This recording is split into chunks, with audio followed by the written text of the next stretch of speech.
ይስጥልኝ ክቡራትና ክቡራን የዩቲዩብ ቻናሌ ቤተሰቦች የሰዓቱን አጫጭር ሰበር መረጃዎች ይዤላችሁ ቀርቤያለሁ።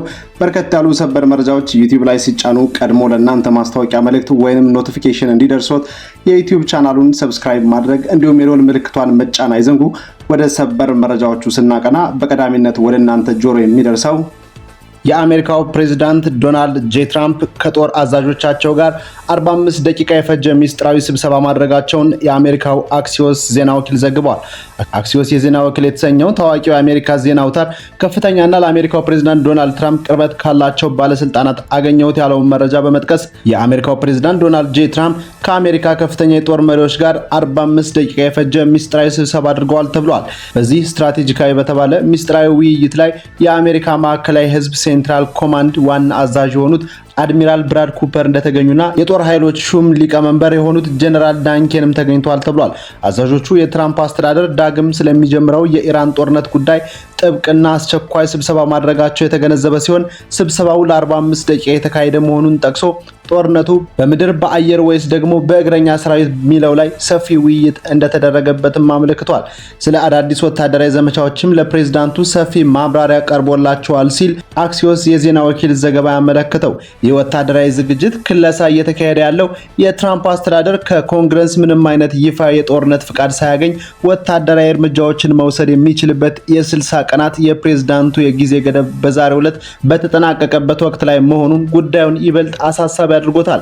ይህንን የአሜሪካ ውስጥ ፖለቲካና የህግ አግባብ እንዲሁም የጦርነት መቀጠልን በተመለከተ አልጀዚራ የዜና ወኪል ያነጋግራቸው ታዋቂ የአሜሪካ የህገ መንግስትና የዓለም አቀፍ ህግ ምሁር እንዲሁም የቀድሞ የአሜሪካ ምክትል ጠቅላይ አቃቤ ሕግ ብሩስ ፌን የጦርነት ስልጣን ውሳኔው የኮንግረስ ፍቃድ ሳይጠይቁ ወደ ጦርነት ላለመግባት የቆረጡትን የፕሬዝዳንት ለመገደብ ያለው አቋም እጅግ አጠያያቂ መሆኑን አብራርተዋል።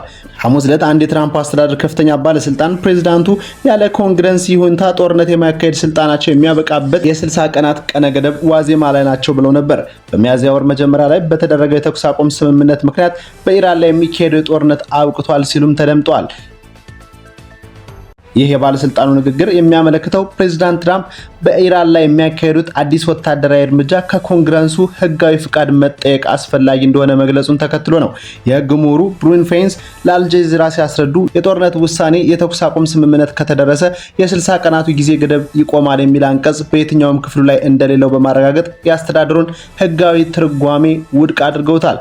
ይህንን አይነቱ የህግ ትርጓሜ የጦርነት ስልጣን ውሳኔውን በቀላሉ ወደ ወረቀት ላይ ነብር እንደሚቀይረው አጥብቀው አስጠንቅቀዋል። በመጨረሻም የፕሬዝዳንት ትራምፕ ኮንግረሱን ጦርነት እንዲያውጅላቸው ለምን አልጠየቁም ብላችሁ ራሳችሁን መጠየቅ አለባችሁ።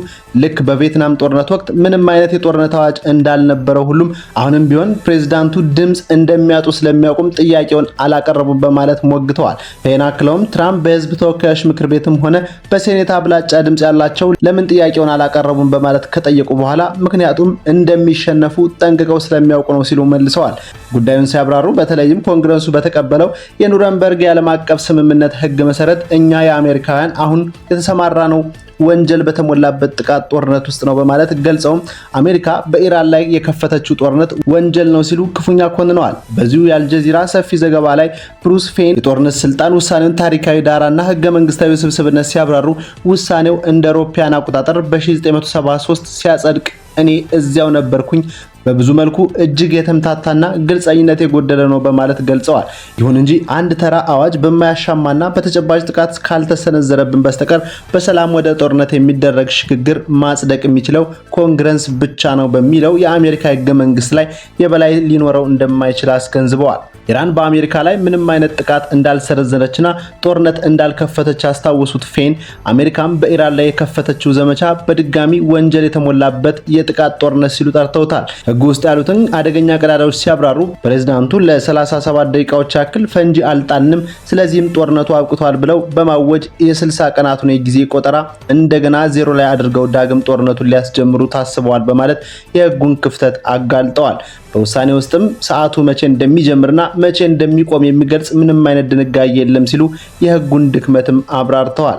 ይህ የፖለቲካና የህጉ ውዝግብ በዋሽንግተንና በቴህራን መካከል እያደገ ባለበት ወቅት የሁለቱ ሀገራት ወታደራዊ ኃይሎች ቀጣዩን የጦርነት ምዕራፍ ለመጀመር በከፍተኛ ዝግጅት ላይ መሆናቸውን የዲፕሎማሲና ወታደራዊ ጉዳዮች ተንታኝ የሆኑት አሌክሳንደር ሆሊስተም አልጀዚራ ዜና ወኪል ተናግረዋል።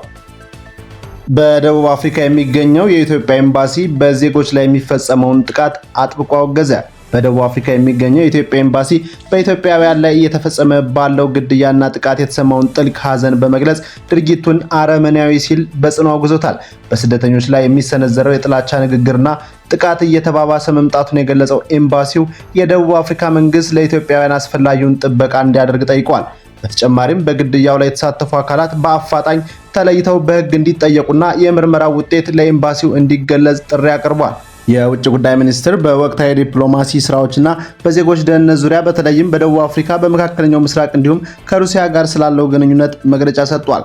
የውጭ ጉዳይ ሚኒስትር ቃል አቀባይ አምባሳደር ነቢያት ጌታቸው በሰጡት በዚህ መግለጫ በደቡብ አፍሪካ አልፎ አልፎ የሚከሰተውና ኢትዮጵያውያን ዜጎች ሰለባ የሚሆኑበትን ጥቃት በተመለከተ ገለጻ አድርገዋል።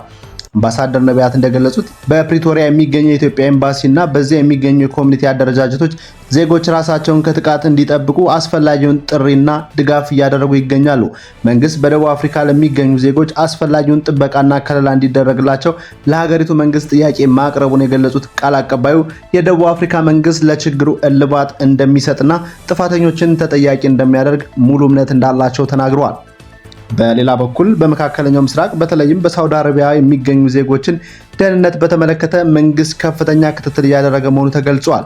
በተለይም በወንጀል ተጠርጥረው ተይዘው ከባድ የፍርድ ውሳኔ የተላለፈባቸው ዜጎች ጉዳይ በጅዳ የሚገኘው ቆንስላ ጽሕፈት ቤትና በሪያድ የሚገኘው ኤምባሲ በትኩረት እየተከታተሉ መሆኑን አምባሳደር ነቢያት ገልጸዋል። እነዚህ የተላለፉ የፍርድ ውሳኔዎች የሚለዝቡበትን መንገድ ለማመቻቸት በመንግስት ደረጃ ዲፕሎማሲያዊ ጥረቶች እየተደረጉ መሆናቸውና ጉዳዩም በቅርብ ክትትል እየተደረገበት እንደሚገኝም ቃል አቀባዩ አክለዋል። ዜጎች ከህገወጥ ፍልሰት እንዲታቀቡም የሚዲያና የግንዛቤ ማስጨበጫ ስራዎች ተጠናክረው እንደሚቀጥሉ ጠቁመዋል። ከሩሲያ ጋር ስላለው ግንኙነትም የጠቀሱት አምባሳደር ነቢያት ኢትዮጵያ ብሔራዊ ጥቅሟን መሰረት ያደረጉ የንግድ ኢንቨስትመንትና የቴክኖሎጂ ሽግግር ስምምነቶች ከሀገሪቱ ጋር ማድረጓን ገልጸዋል። እነዚህ ስምምነቶች ኢትዮጵያን በተለያዩ የቴክኖሎጂ ዘርፎች ተጠቃሚ የሚያደርጉና ወደፊት የሚያራምዱ መሆናቸውን በመጥቀስ የሚመለከታቸው ተቋማት ስለ ስምምነቶቹ ተግባራዊነት እየሰሩ መሆኑን በመግለጫው አስታውቀዋል። ስለተከታተላችሁኝ እጅግ አድርጌ አመሰግናለሁ። አንደበት መረጃ በሌሎች መረጃዎች ትመለሳለች። ቻናሉን ሰብስክራይብ በማድረግ የደወል ምልክቷን መጫን አይርሱ። ሰላም ሁኑልን።